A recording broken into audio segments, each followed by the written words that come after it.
मुआवजे ऐसे मिले किसी पैगंबर को नहीं। मुर्दों को जिंदा कर देना अल्लाह के इज़्न से, मट्टी की मूरत में फूंक मारना, उसका परिंदा बन जाना अल्लाह के इज़्न से। जिनकी आंखें नहीं होती थी हाथ फेरना, उनकी आंखें आ जाना अल्लाह के इज़्न से।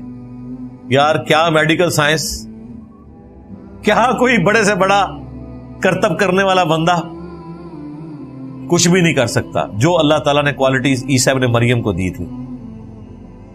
और अगर इस लेवल की कोई करीब करीब किसी को क्वालिटीज मिलनी थी आजमाइश के तौर पर, तो वो दज्जाल को मिलेंगी। लेकिन देख लें वहां भी अल्लाह ताला ने ईसा इब्न मरियम का पलड़ा भारी किया है कि दज्जाल को ईसा इब्न मरियम ही कत्ल करेंगे। इसीलिए हम दज्जाल को भी मसाया कहते हैं, मसीहुद दज्जाल, यानी दजल वाला मसाया। और ईसा इब्न मरियम क्या है? यस्सु मसीह। ईसा इब्न मरियम ये सच्चे मसीह हैं, वो झूठा मसीह होगा।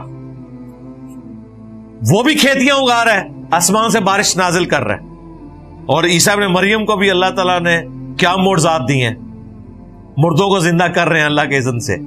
तो फर्क फिर अल्लाह ताला ने बताया कि सच्चा मसीह वो है जो झूठे मसीह के ऊपर गालिब आएगा अल्लाह के इज़्न से। तो ईसा इब्न मरियम की पर्सनैलिटी इस एतबार से बड़ी गैर मामूली है कुरान में। अगर आपको मुसलमानों को जो कलमा गो मुशरिक मुसलमान हैं सही तौहीद सिखानी है, तो आप बुतों वाली आयात ना पेश करें, वरना शैतान उन्हें पढ़ा देगा ये तो बुतों के बारे में, हम तो बुतों को पूछते ही नहीं है, ना बुतों से मदद मांगते हैं, हम तो अल्लाह के अंबिया औलिया से मदद मांग रहे हैं। तो फिर ईसा इब्न मरियम का बताएं कि बताओ इनसे बड़ा कौन सा अल्लाह का वली है और इनसे बड़ा कौन सा पैगंबर है। ये तो टॉप के 5 पैगंबरों में आते हैं।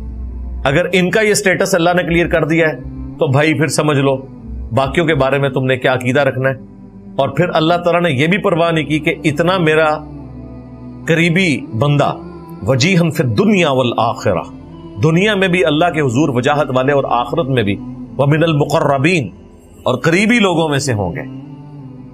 अगर मैं उसको सेंटर्ड करके तौहीद बयान कर रहा हूं और कोई लिहाज नहीं कर रहा, कितने सख्त जुमले इस्तेमाल हो रहे हैं कि ईसा और उनकी मां रोटी खाने के मोहताज थे। अगर अल्लाह इरादा करे ईसा को, उनकी मां को और तमाम लोगों को हलाक कर दे, यार अल्फाज देखें, अल्लाह का कोई क्या बिगाड़ लेगा। अगर मैं ईसा इब्न मरियम के साथ इस तरह की गुफ्तगू कर रहा हूं तो तुम्हारे जो ये जाली बनाए हुए गौसे पाक और कुतबे पाक और दाता साहब ते फलाना साहब, उनका तो बेचारों का स्टेटस ही कोई नहीं है, उनको तो पता ही नहीं होगा उनके साथ क्या अकीदा मंसूब किया है।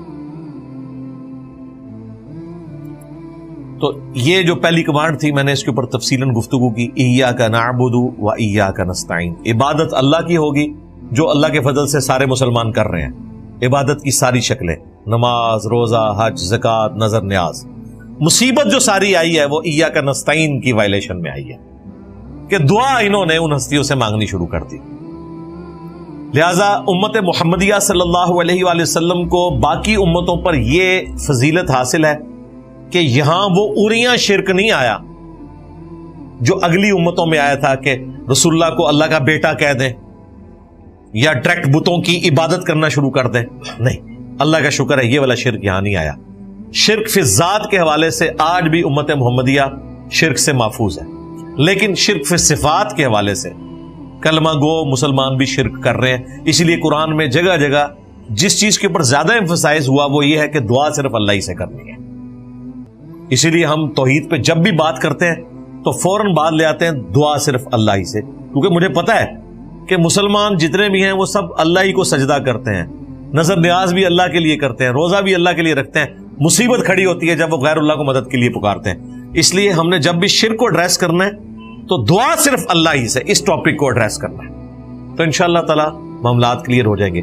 तौहीद से मुतल्लिक 10 धोखे, एक ये वीडियो, नंबर 2 मुझे अपने बाद तुमसे शिर्क का खौफ नहीं, ये वीडियो, नंबर 3 वसीले के नाम पर धोखा, और नंबर 4 शैतानी तौहीद, शैतानी बाबों का फितना। ये 4 वीडियोस ऐसी हैं कि जितने भी शैतानी रास्ते हैं अल्लाह के फजल से मैंने